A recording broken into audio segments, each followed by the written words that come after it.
അപ്പൊ നമ്മളിത് ചെയ്യാൻ പോണത് ഈ വാട്ടർ കളർ അൺബോക്സ് ചെയ്യാൻ പോകുകയാണ്. അപ്പൊ നമ്മളിതാ തുറക്കുകയാണ് കേട്ടോ. ഇതാണ് നമ്മുടെ വാട്ടർ കളർ.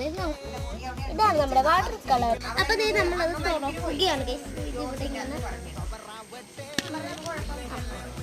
തുറന്നിട്ടുണ്ട്. അപ്പൊ ഇതിനകത്തുനിന്ന് ഒരു ബ്രഷ് കിട്ടി നമുക്ക്. ഇതിനിങ്ങനെ തടപ്പൊക്കെയാണ്.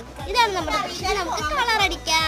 അപ്പൊ ഇവിടെയാണ് നമ്മൾ കളർ അടിക്കാൻ പോകുന്നത്. കുറച്ച് വൈറ്റ് ഉണ്ടാക്കുന്നതാണ് നമ്മളിവിടെ കളർ അടിക്കാൻ പോകുന്നത്. ഇത് നമുക്ക് വരച്ച് കഴിഞ്ഞ് കാണാം. പടം കാണാം. ഇത് വരച്ചപ്പോഴോ വായിപ്പോയി.